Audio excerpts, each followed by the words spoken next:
Break के बाद गुफ्तगू के सिलसिले को आगे बढ़ाते हैं। सुहेल साहब, पार्टी प्रोग्राम्स के हवाले से बात हो रही है, लेकिन इलेक्शन से पहले बहरहाल पाकिस्तान तहरीक इंसाफ के लिए एक मरहला अभी बाकी है कि पार्टी इलेक्शंस होना बाकी हैं। आया ये मुश्किल नहीं होंगे? बहुत मुश्किल मरहला है, लेकिन इमरान खान बज़िद है और बिल्कुल ठीक है कि पार्टी इलेक्शन होने चाहिए, क्योंकि पाकिस्तान की किसी सियासी पार्टी में इलेक्शन नहीं होते जिससे फिर इनकी साख खराब होती है।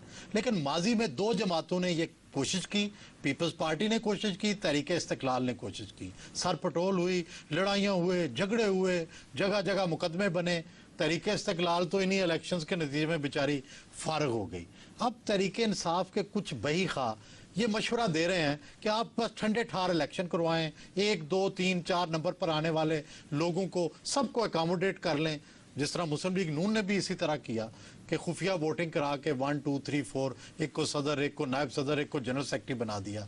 लेकिन इलेक्शन की दो शराइत होती हैं, एक आज़ादाना वोट और एक दूसरे का मुकाबला।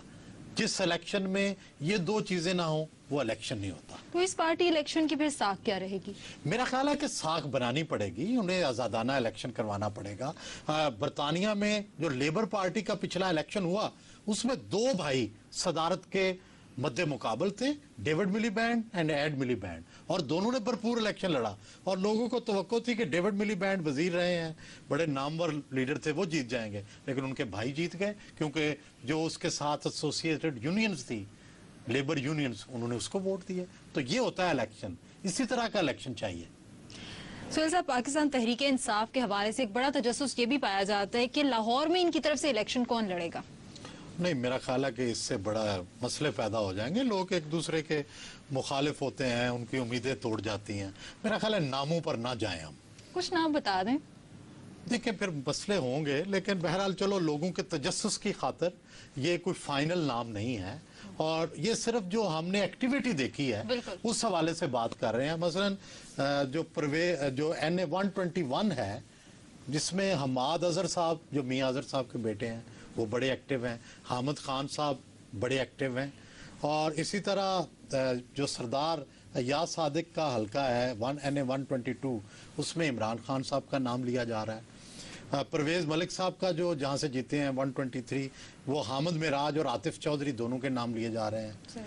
तो मियाँ मिराज दीन के बेटे हैं हामिद मिराज साहब, बड़ा इनका भी नाम है। रोहेल असगर साहब जिस हल्के से जीते हुए हैं 124 से, वहाँ वलीद इकबाल साहब जो अल्लामा इकबाल के पोते हैं, उनका नाम लिया जा रहा है। जमशेद चीमा साहब हैं, इंडस्ट्रियलिस्ट हैं और बड़े उनके पास आइडियाज़ हैं, उनका नाम लिया जा रहा है।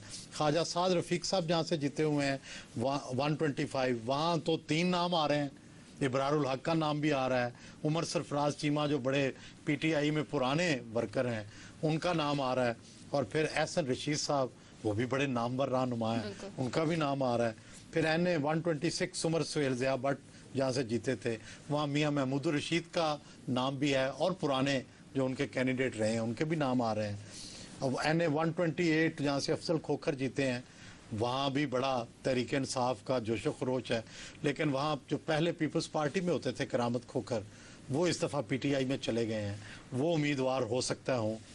और फिर NA 129 जो है, वहाँ तारक शबीर साहब जीते हुए हैं पीपल्स पार्टी के, वहाँ मनशा संधू साहब हो सकते हैं। अभी देखना यह है कि होंगे या नहीं होंगे। फिर जनरल इम्तियाज़ बड़ाइच के बेटे हैं अली इम्तियाज़ बड़ाइच साहब, वो भी वहाँ उम्मीदवार लगते हैं। तो ये नाम है, इनको ना फाइनल समझा जाए ना सेमीफाइनल समझा जाए। ये जो एक्टिविटी कर रहे हैं या और भी लोग हैं, इसका मतलब ये नहीं कि यही लोग हैं।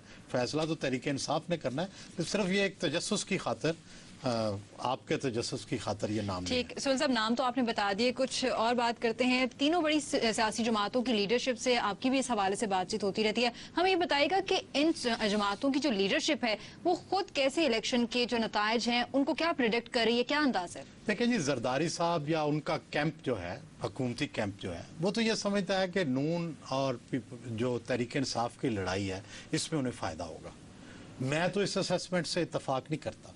मैं समझता हूँ कि पीपल्स पार्टी खासकर पंजाब के 105 जो हल्के हैं, सेंट्रल पंजाब और नॉर्थ पंजाब के, इनमें काफ़ी नीचे गई है, और इसी तरह हज़ारा को भी इंक्लूड कर ले तो। लेकिन उनका ये ख्याल है कि बहुत सारे ऐसे हल्के हैं जिनमें जब तहरीक इंसाफ और नून आमने सामने आएगी तो पीपल्स पार्टी को फायदा होगा। तो जरदारी साहब फिर भी समझते हैं कि शायद वो अगली बार फिर कोलिशन बना लेंगे। तो बताइए इमरान खान और नवाज शरीफ क्या समझते हैं? मेरा ख्याल है कि इमरान खान साहब जो हैं वो, उनका ख्याल ये है कि जो उनकी सुनामी उनके हक में उठी हुई है वो सबको बहा के ले जाएगी, तो इसलिए वो ज्यादा फोकस इलेक्शन से पहले की बजाय इलेक्शन के बाद पर दे रहे हैं कि वो आकर क्या करेंगे और किस तरह से चलाएंगे। लेकिन मेरी राय ये है कि उन्हें इलेक्शन से पहले के मामलात पर भी तवज्जो देनी चाहिए।